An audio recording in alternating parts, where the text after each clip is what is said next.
नमस्कार आदरणीय दर्शक महानुभावहरू, हाम्रो अदालतमा यहाँहरू सबैलाई हार्दिक स्वागत छ।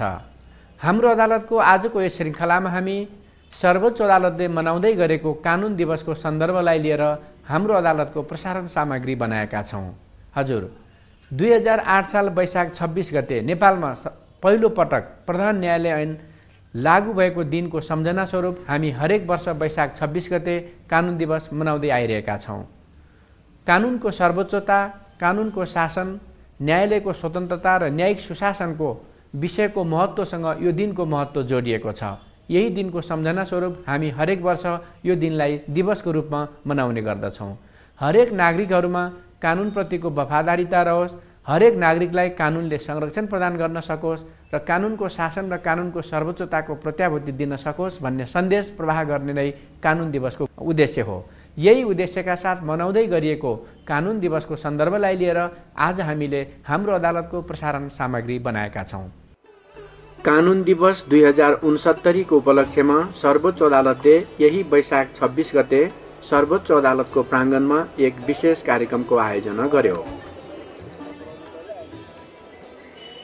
महामहिम राष्ट्रपति डाक्टर रामवरण यादव, उपराष्ट्रपति श्री परमानन्द झा, प्रधानमन्त्री डाक्टर बाबुराम भट्टराई, सभामुख सुभाष चन्द्र नेमाङ, सर्वोच्च अदालतका पूर्व प्रधान न्यायाधीशहरू, सर्वोच्च अदालतका न्यायाधीशहरू, संविधान सभाका सभासदहरू, कानुन व्यवसायीहरू, काठमाडौँ उपत्यका स्थित सबै अदालतका न्यायाधीशहरू, संवैधानिक अङ्गका प्रमुख एवं पदाधिकारीहरू, न्याय र कानुन क्षेत्रका विशिष्ट पदाधिकारीहरू, नेपाल सरकारका सचिवहरू, सुरक्षा निकायका प्रमुखहरू, सञ्चारकर्मीहरू र सर्वोच्च अदालतका कर्मचारीहरू उपस्थित रहेको कार्यक्रमलाई सम्बोधन गर्दै प्रधान न्यायाधीश श्री खिलराज रेग्मी, प्रधान न्यायालय ऐन 2008 निर्माण भई लागू हुनु नेपाली न्यायपालिकाको लागि ऐतिहासिक घटनाको रूपमा रहेको यहाँहरूमा स्मरण गराउन चाहन्छु। आधुनिक नेपाली न्यायपालिकाको जग बसाल्ने प्रधान न्यायालय ऐनका आधारमा स्थापित प्रधान न्यायालय तथा सोको निरन्तरताको रूपमा 2013 सालमा स्थापित सर्वोच्च अदालत लगायत सो मातहतका सबै अदालतहरूले संविधान, कानुन एवं न्यायका मान्य सिद्धान्त अनुसार आफूलाई सुम्पिएको कार्य निरन्तर रूपमा सम्पादन गर्दै आएका छन्।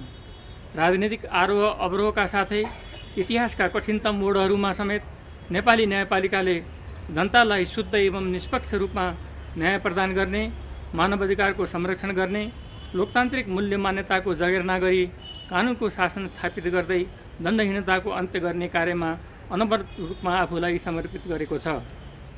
नेपाली न्यायपालिकाको अविश्राम यात्रामा साथ दिँदै न्यायपालिकाप्रति जनताको आस्था एवं विश्वास आर्जन गर्न महत्त्वपूर्ण योगदान पुर्याउनु हुने हाम्रा अग्रज तथा सहकर्मी न्यायाधीशहरू, कर्मचारी, कानुन व्यवसायी, सेवाग्राही, नेपाल सरकार, स्थानीय निकाय, सञ्चार क्षेत्र लगायत सम्पूर्ण नेपाली दाजुभाइ तथा दिदीबहिनीहरूमा हार्दिक धन्यवाद व्यक्त गर्न चाहन्छु। नेपालको अन्तरिम संविधान 2063 ले न्याय सम्बन्धी अधिकार अदालत तथा न्यायिक निकायहरूबाट प्रयोग गरिने तथा मुलुकको न्याय प्रशासनलाई प्रभावकारी बनाउने अन्तिम जिम्मेवारी प्रधान न्यायाधीशको हुने भनी व्यवस्था गरे अनुरूप न्यायपालिका तथा प्रधान न्यायाधीशको काँधमा गहनतम जिम्मेवारी रहेको महसुस गरी सोही अनुरूप कार्य सम्पादन गरिँदै आएको छ। न्यायपालिकाद्वारा सम्पादन हुने हरेक काम कारबाही देश र जनताको जीवनमा प्रत्यक्ष एवं दीर्घकालीन असर पार्ने भएकाले हाम्रा हरेक कार्यमा निष्पक्षता, इमान्दारिता, निष्ठा, सदाचार एवं शीघ्रता प्रतिबिम्बित होस् भनी हामी सदा प्रयत्नशील रहनु पर्दछ। यस क्रममा न्यायपालिकालाई स्वतन्त्र राख्दै विकृतिविहीन संस्थाको रूपमा स्थापित गर्नु, मुद्दाको कारबाही एवं फैसला कार्यान्वयनमा शीघ्रता ल्याउनु, न्यायमा सबैको सहज पहुँच स्थापित गरी जनविश्वास आर्जन गर्नु तथा कार्यरत जनशक्तिको मनोबल उच्च पार्नु पर्ने बोध हामी सबैलाई छ। नेपाली जनताले भ्रष्टाचार, अनियमितता एवं दण्डहीनताको अन्त्य गरी सुशासन कायम राख्ने दिशामा न्यायपालिकाको सशक्त भूमिकाको अपेक्षा गरेको हामी सबैले महसुस गरेका छौँ। यसका लागि हामीले विगतका प्रयासहरूलाई निरन्तरता दिँदै आगामी दिनमा समग्र न्यायपालिकाको सुधारको लागि थप प्रभावकारी उपायहरू खोजी गरी सोही अनुरूप कार्य सम्पादन गर्ने लक्ष्य लिएका छौँ। यस्ता मुख्य उपायहरूमा न्यायपालिकाको स्वतन्त्रता अक्षुण्ण राख्दै न्यायमा शुद्धता र निष्पक्षताको अभिवृद्धि गर्ने, मुद्दा व्यवस्थापनलाई प्रविधिमा आधारित तुल्याई न्याय सम्पादनमा शीघ्रता ल्याउने, फैसला कार्यान्वयनमा शीघ्रता ल्याउने, भ्रष्टाचार, अनियमितता, विकृति, विसङ्गतिका सम्बन्धमा शून्य सहनशीलता अपनाउँदै यस्ता कार्य हुन नदिन विशेष पहल गर्ने, अदालत र प्रेस बीचको सम्बन्धलाई सुमधुर बनाई नागरिकको न्यायिक सूचना पाउने हकलाई सुनिश्चित गर्ने जस्ता कार्यहरू रहेका छन्। तर यी कार्यलाई मूर्त रूप प्रदान गर्न न्यायपालिकाको एक्लो प्रयास मात्र पर्याप्त हुँदैन। यसका लागि सदाझैँ सबै पक्षबाट पूर्ण सहयोग प्राप्त हुने अपेक्षा समेत गरेको छु। नेपाल वर्तमानमा नयाँ संविधान निर्माणको क्रममा रहेको छ। निर्धारित समयमा संविधान आउनु आजको अपरिहार्य आवश्यकता हो। विधि र प्रक्रियाको सम्मान एवं अन्तरिम संविधानको भावना र मर्म तथा नेपाली मात्रको अपेक्षा र आतुरता पनि यस कुरातर्फ केन्द्रित छ भन्ने मलाई लाग्दछ। संविधान सभाद्वारा भावी दिनमा निर्माण हुने संविधानमा स्वतन्त्र न्यायपालिका, नागरिक स्वतन्त्रता, मानव अधिकार, कानुनी शासन, प्रेस स्वतन्त्रता, सीमान्तकृत वर्गको न्यायमा सहज पहुँच लगायतका आधारभूत लोकतान्त्रिक मूल्य मान्यताहरूलाई प्रत्याभूत गर्नुपर्छ भनी विभिन्न क्षेत्रबाट सशक्त रूपमा आवाजहरू उठिरहेका छन्। न्यायपालिकाको संरचनाबारे पनि राजनीतिक तहमा एक प्रकारको सहमति भएको कुरा प्रकाशमा आएको छ। न्यायपालिकाको संरचनाबारे विचार गर्दा न्यायपालिकालाई परीक्षणको स्थल बनाउन नहुने र चिरस्थायी प्रकृतिको संस्थागत संरचनाको अलावा अस्थायी प्रकृतिको संरचना थप्दा त्यसले ल्याउने कार्यगत जटिलता र जनशक्ति व्यवस्थापन लगायतका कठिनाई एवं त्यसको दीर्घकालीन औचित्यबारे गम्भीरतापूर्वक विचार गर्नु आवश्यक छ।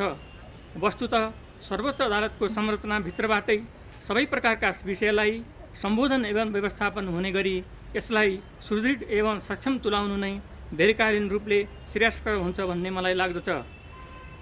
अन्तमा म के भन्न चाहन्छु भने स्वतन्त्र न्यायपालिकाका मूल्य मान्यताहरूलाई संविधानमा प्रत्याभूत गर्न सकेमा मात्र न्यायपालिका वास्तविक रूपमा स्वतन्त्र, सक्षम र निष्पक्ष भई उसले जनताको हकितको संरक्षण गरी लोकतान्त्रिक मूल्य मान्यतालाई स्थापित गराउन सफलता हासिल गर्दछ। आजको आवश्यकता पनि यही नै हो। तसर्थ यिनै मान्यताहरूलाई मूर्त रूप प्रदान गर्नेतर्फ हाम्रा समस्त प्रयासहरू केन्द्रित हुनुपर्छ भन्ने मलाई लागेको छ। 2008 साल वैशाख 26 गते प्रधान न्यायालय ऐन लागू भएको दिनको सम्झना स्वरूप ऐतिहासिक दिवसको रूपमा विभिन्न कार्यक्रमहरू आयोजना गरी यो दिवस मनाइन्छ। यो दिवसले कानुनको शासन, कानुनको सर्वोच्चता, न्यायको सर्वोपरिता, न्यायिक स्वतन्त्रता र न्यायिक सुशासनलाई प्रवर्धन गर्ने र यसका प्रति प्रतिबद्धता व्यक्त गर्ने दिनको रूपमा लिने गरिन्छ। कानुनहरू धेरै बन्दैमा कानुनी शासन हुँदैन। बनेका कानुनहरू असल हुनुपर्दछ, उचित हुनुपर्दछ र आदर्श हुनुपर्दछ। ती कानुनको समन्यायिक र प्रभावकारी प्रयोग पनि हुनुपर्दछ। असल र आदर्श कानुनबाट मात्र शासित हुने नागरिकहरूका जति स्वाभाविक चाहना र अपेक्षाहरू हुन्छन् त्यति नै नागरिकहरूमा पनि कानुनप्रतिको सम्मान र कानुनप्रतिको वफादारीता पनि उत्तिकै आवश्यक मानिन्छ। कानुनको उल्लङ्घन र नागरिकका समस्यालाई राज्यको न्याय व्यवस्थाले सार्थक ढङ्गले सम्बोधन गर्नुपर्दछ। अनि मात्रै समाजमा कानुनको दिगो प्रभाव पर्न सक्दछ। त्यसैले शासन र शासकीय आधार पनि न्याय र कानुनभन्दा पर कहिल्यै हुन सक्दैन। हरेक नागरिकलाई कानुनले संरक्षण गरौँ र उनीहरूका समस्यालाई न्यायले सम्बोधन गरौँ। न्यायमा आधारित सामाजिक सम्बन्धको विकास गरौँ र कानुनको सर्वोच्चता स्थापित गरौँ। कानुन दिवसले हामी सबैलाई यस्तै प्रेरणा दिन सकोस्। हजुर, हामी वर्षेनी कानुन दिवस त मनाउँछौँ, तर हामीले यो मनाउँदै गरेको कानुन दिवसका सन्दर्भमा स्वयं अदालतका सेवाग्राहीहरू कतिको जानकार छन् त? त्यसैले म आज अदालतको प्राङ्गणमा भेटिएका केही सेवाग्राहीसँग कानुन दिवसको बारेमा कुराकानी गर्दैछु। यो कानुन दिवसको बारेमा तपाईँलाई के जानकारी छ? कानुन दिवस भनेको कानुनी सर्वोच्चताको, कानुनी राजको, रुल अफ लको लागि मनाइने हो। हामी यो कानुन दिवस किन मनाउँछौँ? कानुन दिवस त अभियसली चाहिन्छ नै। यो किन भन्दाखेरि अब नेपालमा रुल अफ लको लागि पनि हो। सर्वोच्च कानुनी जनतालाई समान कानुनी रूप समान अधिकार दिनको लागि कानुनले नै प्रदान गरेको यो अधिकार हो। त्यसकारण यो अब दण्डहीनताको अन्त्य गर्न नेपालमा मनाइरहेको छ। म कुराकानी गर्ने क्रममा म अदालतको प्राङ्गणमा भेटिनुभएका अर्का सेवाग्राहीसँग कुरा गर्दैछु। कानुन दिवस किन मनाइन्छ होला? अब मनाउने कुरोमा चाहिँ अब देशको एउटा कानुन भनेको रुल अफ ल देशमा सञ्चालन गर्ने सबै कानुन अन्तर्गत सञ्चालन हुने हो। यो कानुन नै छैन भने कुनै किसिमको प्रक्रिया नै अगाडि बढ्न सक्दैन। त्यो भएकोले गर्दाखेरि कानुनलाई नै मान्यता सर्वप्रथम पहिलो प्राथमिकता दिने हिसाबले कानुन दिवस मनाउने हो। अदालतको काम कारबाहीका सन्दर्भमा यहाँहरूका कुनै सुझावहरू, प्रतिक्रियाहरू या टिप्पणीहरू केही छन् कि? सुझावहरू भनेको जस्तो भन्नु यही किसिमले अब जस्तो अदालतमा न्यायाधीशहरू नभएको कारणले, मान्य न्यायाधीशहरू नभएको कारणले अब ढिलो भइरहेको छ। अब यो 8-10 महिना बितिसक्यो। सर्वोच्चमा अब 25जना 26जनाको कोटामा अहिले 12-13जना मात्रै छन्। सर्वोच्चमा अति चाप छ मुद्दाको। दिनौँ मुद्दा दर्ता हुन्छ तर फैसला हुनु कम छ। त्यो भएकोले गर्दाखेरि अदालतको प्रशासन अथवा माथिल्लो निकायबाट चाहिँ अलिकता त्यसलाई म्यानेजमेन्ट गर्ने ढङ्गले गरोस् र त्यही अनुसारको मुद्दा मामिला पनि टुङ्गोमा पुग्ने हुन्छ। अर्का सेवाग्राहीसँग कुरा गर्दैछु। कानुन दिवसको बारेमा यहाँलाई के जानकारी छ? कानुन दिवस भनेको कानुनको के अर्थ हुन्छ, कानुन कसरी चाहिँ पालना गर्नुपर्छ, कानुन कस्ता मानिसहरू त्यसमा समाहित हुन सक्छ, कानुन सबैको लागि बराबर छ कि छैन, त्यस सम्बन्धमा जानकारी हुन्छ। त्यो हामीलाई अलिअलि जानकारी छ थाहा भएअनुसार। अब हामी कानुन दिवस त मनाउँछौँ, अनि कानुन दिवस मनाउँदै गर्दा हाम्रा काम कारबाहीहरूमा पनि कतिको सुधार आएको महसुस भएको छ अथवा के भइदिए हुन्थ्यो जस्तो लाग्छ यहाँलाई? कानुन त्यो त अहिले जे जति भइरहेछ ठिकै भइरहेछ, तर यसमा सुझाव के छ भने अब यो सर्वोच्च अदालतमा प्रथम पटक आएको छु यहाँ, हैन, रिट लिएर। त्यसमा चाहिँ अहिले त ठिकै भएछ, जे होस् ठिकै भएछ। अहिले अन्तिम आदेश भएछ, त्यो ठिकै भयो। तर यहाँको सर्वोच्च अदालत त बेग्लै कुरा हो, तर हाम्रो त्यो जिल्ला अदालतहरूको जुन छ त्यो त्यहाँको समस्या चाहिँ जनताहरूको धेरै भइरहेछ। कानुन दिवसको विषयलाई लिएर अदालतको प्राङ्गणमा भेटिनुभएका केही कानुन व्यवसायीहरूसँग कुराकानी गर्दैछु र म अहिले कुराकानी गर्दैछु अधिवक्ता श्री मातृका निरौलाज्यूसँग। निरौलाज्यू, यो कानुन दिवसको सान्दर्भिकता के हो? कानुन दिवस किन मनाइन्छ? यसले दिन खोजेको सन्देश के हो? धन्यवाद। वास्तवमा कानुन दिवस शक्ति पृथकीकरणका सिद्धान्तलाई आधारभूत रूपमा अलग गर्ने अथवा न्यायपालिकालाई न्यायपालिका रूपमा काम गर्न दिने विशेष दिन हो। अर्थात् यसलाई हामी यो मुलुकमा प्रधान न्यायालय ऐन लागू भएको मिति 2008 सालको वैशाखको 26 गते त्यो प्रधान न्यायालय ऐन लागू भयो। त्यसै मितिलाई आधार मानेर हरेक वैशाख 26 गते मुलुकको लागि बहुत ठुलो उपलब्धिको रूपमा कानुन दिवस मनाउँछौँ। यसको पछाडि विशेष महत्त्व छ। मूल रूपमा आधुनिक राज्यको आधारभूत आवश्यकता शक्ति पृथकीकरण हो। शक्ति पृथकीकरणको अर्थ हाम्रो सन्दर्भमा कसरी लागू हुन्छ भने 2008 साल अथवा वैशाख 26 गतेको मितिभन्दा अगाडि राज्यका 3वटा निकाय कोही कसैको मातहतमा, खास गरी भन्नुपर्दा कार्यपालिकाको मातहतमा थियो। त्यो मितिबाट प्रधान न्यायालय आयो, अदालत खडा भयो र अदालतका तह र संरचनाहरू खडा भए। त्यसै मितिबाट नागरिक हकको लागि अदालतले अलिक सशक्त रूपले काम गर्न सक्ने वातावरण बन्यो र अदालतले न्याय निरूपण गर्नुपर्ने विषय आफ्नो जिम्मामा लियो। अनि कार्यपालिका छुट्टै छँदै थियो, उसले जुन काम गर्दै थियो निरन्तर रूपमा कार्यपालिका अगाडि बढ्यो। व्यवस्थापिका क्रमशः 7 सालको परिवर्तनपछि व्यवस्थापिका आइसकेको थियो। यस आधारमा यस मितिमा कार्यपालिका, न्यायपालिका र व्यवस्थापिका गरेर राज्यका मूलभूत 3 अङ्गको शक्ति पृथकीकरणको दिनको रूपमा हामीले यो दिनलाई सम्झिने गरेका छौँ र मनाउने गरेका छौँ। कुनै पनि मुलुकमा नागरिक स्वतन्त्रता भन्ने बहुत ठुलो कुरा हो। नागरिक स्वतन्त्रताको संरक्षणको लागि, प्रवर्धनको लागि प्रधान न्यायालय ऐन अथवा सर्वोच्च अदालत ऐन अथवा ती ऐनहरूले जुन बाटो, जुन भूमिका निर्वाह गर्यो, यो बहुत महत्त्वपूर्ण छ। त्यसकारण आजको दिनसम्म अहिले हामी संविधान बनाउने सङ्घारमा छौँ। संविधानको प्रसव वेदनामा मुलुक छटपटाइरहेको छ। यस अवस्थामा पनि शक्ति पृथकीकरण कति महत्त्वपूर्ण रहेछ भन्ने देखाउनको लागि मुलुकमा यो दिनको स्मरण अझ बढी उपयुक्त, बढी सान्दर्भिक भएको मलाई लाग्छ। हामी कानुनको सर्वोच्चताको कुराहरू गर्छौँ, न्यायिक स्वतन्त्रताको कुराहरू गर्छौँ, न्यायिक सुशासनको कुराहरू गर्छौँ। यिनै कुरालाई सम्झना स्वरूप नै कानुन दिवसको सान्दर्भिकतासँग जोडेर हेर्छौँ। त अहिलेको सन्दर्भमा कानुनको सर्वोच्चता, कानुनको शासन र संवैधानिक सर्वोच्चताको विषयमा अहिलेको यथार्थ अवस्था के छ त? प्रधान न्यायालयको स्थापना अथवा त्यसभन्दा पछि 13 सालमा सर्वोच्च अदालतको स्थापना सँगसँगै हामीले नागरिक हक अथवा चाहिँ कानुनको शासन, विधिको शासन यसलाई प्रखर रूपमा अभ्यास गर्दै आयौँ। तर बिचका केही समयमा, केही कालखण्डमा केही मुद्दा, कुनै घटनाक्रमलाई लिएर हामी चाहिँ स्वतन्त्र छैनौँ कि अदालतको साँच्ची नै हुनुपर्ने जस्तो सशक्तिकरण हुन सकेका छैन कि अदालत निष्पक्ष र निर्भीक छैन कि भने जस्तो कुनै सन्दर्भमा आभास आएको होला। तर यथार्थमा उति बेला सुरु गरेको त्यो गन्तव्य अथवा त्यो यात्रा अहिले पनि हामी निरन्तर अगाडि बढेका छौँ। तर पनि कहिलेकाहीँ सरकार अथवा सरकार प्रमुख फेरिँदा न्यायपालिकाप्रति अलिकति कसैको वक्रदृष्टि हुन पनि सक्छ, न्यायपालिका मेरो बाधक बन्यो भन्न पनि सक्छ। तर उनीहरूले जेसुकै भनुन्, न्यायपालिकाले जे जति काम गरेको छ नागरिक हकको संरक्षणको लागि र न्यायको खोजी गर्न आएका पक्षहरूलाई न्याय दिलाउनको लागि अहिलेसम्म समग्रमा हेर्दा राम्रो काम हुन सकेको छ। त्यसपछि संविधान क्रमशः विकास हुँदै आएको संवैधानिक विकास क्रमले पनि हामीलाई झन् शक्ति पृथकीकरणको सिद्धान्ततर्फ उन्मुख गरेको छ।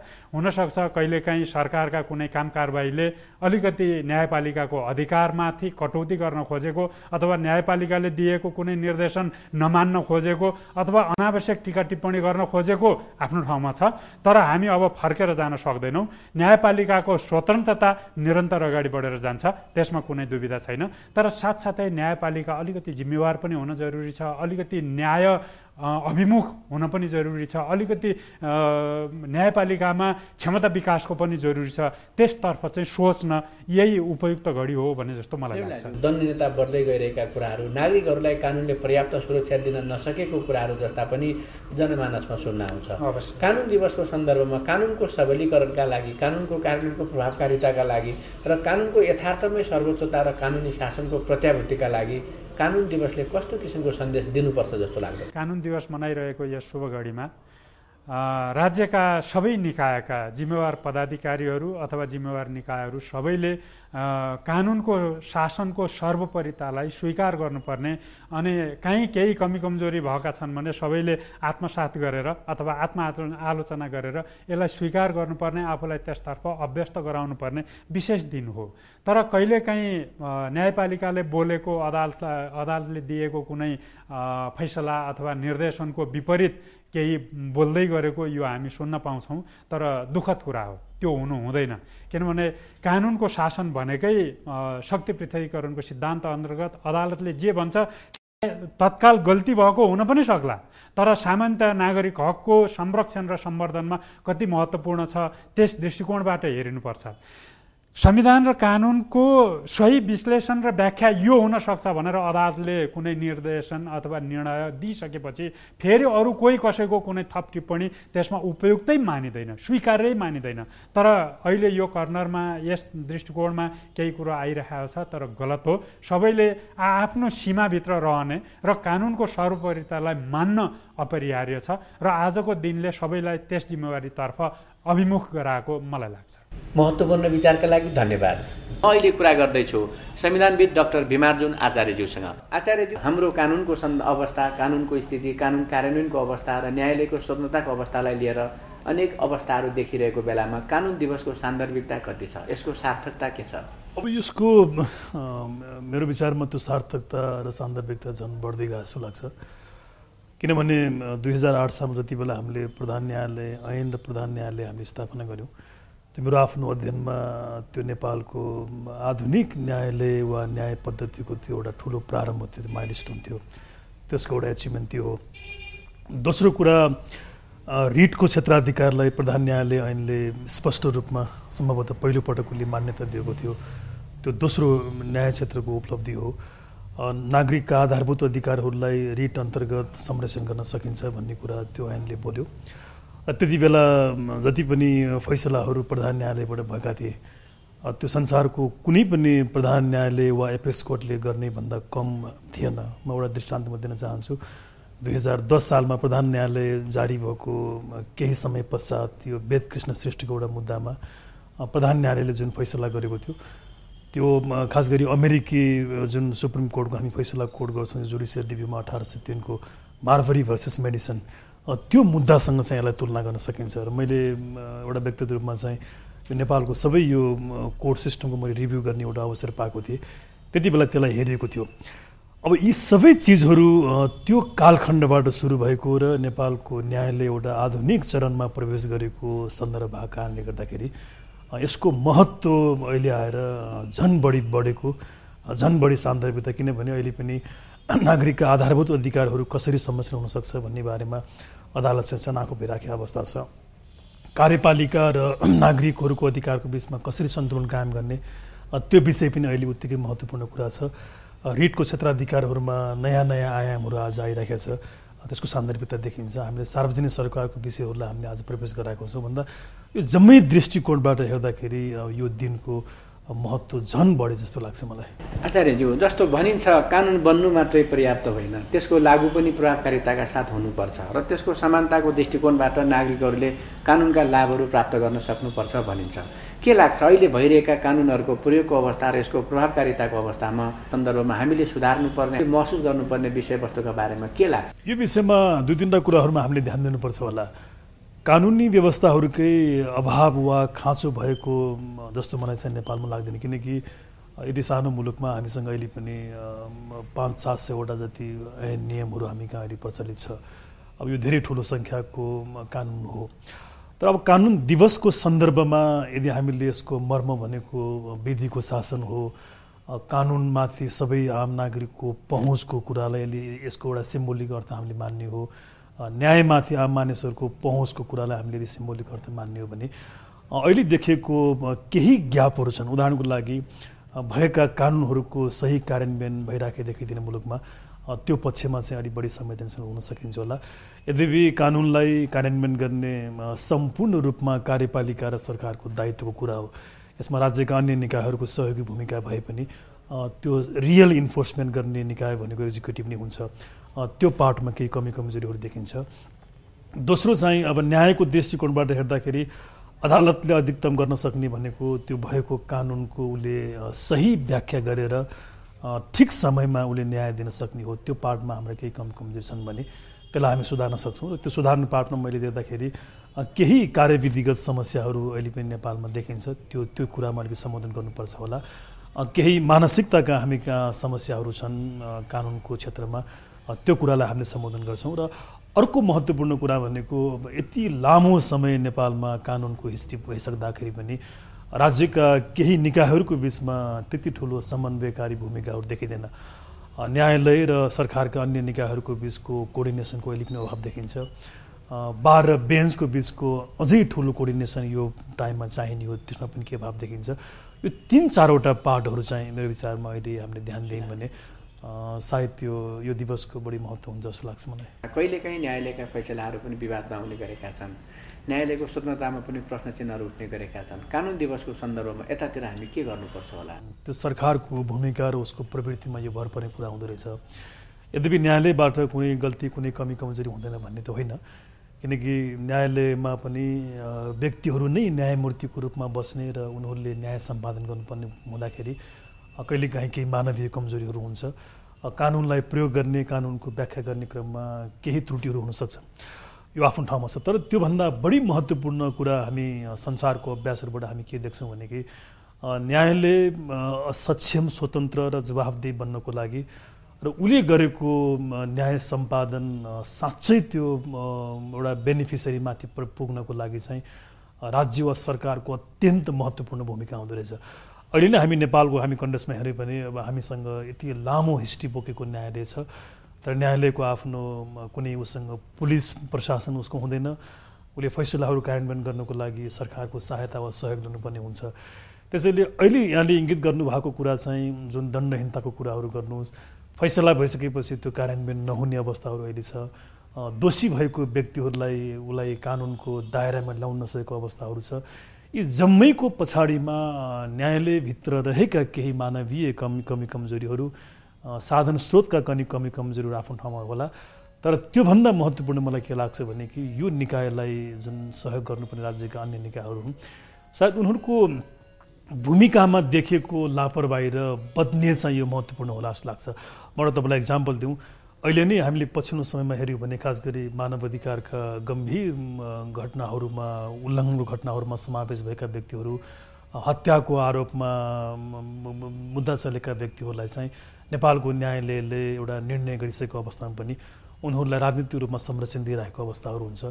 न्यायालयले अत्यन्त मेहनत लामो समय लगाएर उसले कुनै फैसलाहरू गर्छ र उसले निर्णय गरिसकेपछि पनि त्यस प्रकारका दोषीहरूलाई एउटा अनुमुक्ति दिने, उनीहरूको मुद्दाहरू फिर्ता लिने, उनीहरूले सजाय पाएको अवस्थामा चाहिँ फेरि सरकारको रिकमेन्डेसनमा राष्ट्रपति मार्फत आम माफी दिने, अब यी जम्मै क्रियाकलापले सिङ्गो न्याय प्रणालीमाथि मानिसहरूको अनास्था बढ्न गएको छ र दण्डहीनता अगाडि बढेको छ। यसको मेरो विचारमा धेरै ठुलो जिम्मेवारी, धेरै ठुलो यसको एउटा बर्डन चाहिँ सरकारको नै पोल्टामा जान्छ, किनकि त्यो उसकै दायित्व दुनियाँभरिकै कानुनको र न्यायको मान्य सिद्धान्त र प्रचलन पनि हो। भोलिका दिनमा अदालतको क्षमता विकासका लागि, स्वतन्त्रताको अझ बढी सम्वर्धनका लागि र न्यायालयसँग समन्वय गर्नुपर्ने, सहकारी गर्नुपर्ने अन्य निकायहरूको समन्वयकारी भूमिकाका सन्दर्भमा के गर्नुपर्छ होला जस्तो लाग्छ? 3-4वटा कुराहरू मेरो विचारमा क्याटेगोरिकली गर्नुपर्ने देखिन्छ। पहिलो कुरा त अब यसको प्रारम्भ न्यायमूर्ति वा न्याय सम्पादन गर्ने व्यक्तिको नियुक्तिबाट सुरु हुन्छ। त्यो अत्यन्त पारदर्शी र अत्यन्त एउटा विधिसम्मत ढङ्गले चाहिँ त्यो हुनु पर्यो र त्यसमा मेरिटमा कम्प्रोमाइज हुने गरी न्यायकर्मी वा न्यायमूर्तिहरू नियुक्ति हुन थाल्यो भने त्यसबाट सही न्याय सम्पादन चाहिँ सम्भव छैन।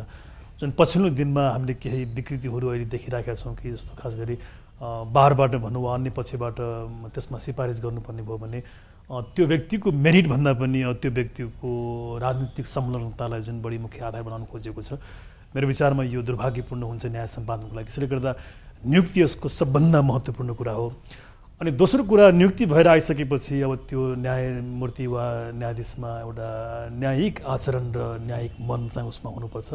यदि उसमा त्यस प्रकारको एबिलिटी वा क्वालिटी भएन भने न्याय सम्पादन चाहिँ हुँदैन। त्यो क्वालिटी धेरै हदसम्म इन्डियाको प्रसिद्ध न्यायमूर्ति जस्टिस भगवतीले भनेअनुसार चाहिँ ऊ सरकारबाट वा अन्य पक्षबाट हुन सक्ने प्रत्येक प्रकारको प्रभावबाट मुक्त रहेर न्याय सम्पादन गर्न सक्ने भन्ने हो। त्यो दोस्रो चाहिँ त्यो चाहियो होला। अनि तेस्रो, न्याय सम्पादनलाई प्रत्यक्ष रूपमा प्रभाव पार्ने चिज भनेको न्याय प्रशासनको कुराहरू हुन्छ।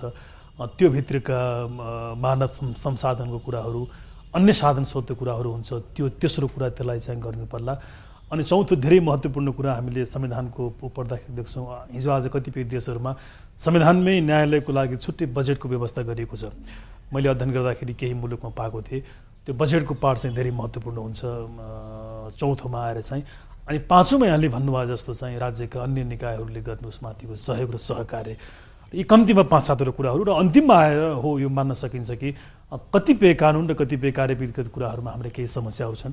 यति लामो न्यायिक हामीसँग हिस्ट्री हुँदाखेरि पनि अहिले पनि हाम्रो धेरै हदसम्म न्याय एउटा कार्यविधिमा आधारित छ, फर्म्याटमा आधारित छ। त्यो राम्रो होइन, यद्यपि कमन ल सिस्टमको त्यो विशेषता मानिएको भए पनि त्यसमा हामीले सुधार गर्नुपर्ने हुन्छ। यो 5-7वटा कुराहरू हेरियो भने र अन्तिममा साँच्चै राज्यका अन्य निकायहरूबाट यसलाई स्वतन्त्र बनाइयो भने चाहिँ पक्का यसले गर्ने सम्पादन चाहिँ ठिक हुन्छ।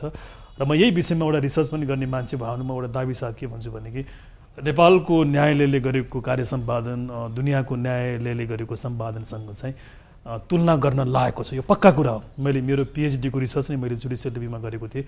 म त्यो किताब मैले केही दिनमा सार्वजनिक गर्दैछु। त्यसमा मैले 2010 सालदेखि अहिलेसम्मका सबै रिपोर्टेड केसको मैले रिभ्यू गरेको छु। त्यसको कन्क्लुजन के हो भने कि धेरै लामो एउटा विरासत र धेरै लामो एउटा हामीले यात्रा पार गरिसकेका छौँ। देखेका केही सानातिना ती कमजोरीहरू चाहिँ धेरै सजिलो र धेरै सहज ढङ्गले चाहिँ सम्बोधन गर्न सकिन्छ। तर त्यो गर्नुको लागि मैले भने जस्तो ती 5-7वटा कुराहरूमा चाहिँ ध्यान दिनु पर्ला। यहाँको समय र विचारका लागि धेरै धेरै धन्यवाद। धन्यवाद। हजुर, कानुनको शासनको प्रत्याभूति प्रत्येक नागरिकले गर्न सकुन्, प्रत्येक नागरिकका लागि कानुन संरक्षकको रूपमा उभिन सकोस्, प्रत्येक नागरिकले न्याय र कानुनलाई आफ्नो जीवनशैली बनाउन सकोस् र हरेक समस्याको न्यायले सम्बोधन गर्न सक्ने संस्कारको विकास हुन सकोस्, यही अपेक्षा र विश्वासका साथ आजको हाम्रो अदालतको कार्यक्रमबाट बिदा चाहन्छु। अर्को कार्यक्रममा फेरि नयाँ विषयवस्तुका साथ पुनः उपस्थित हुनेछु। नमस्ते।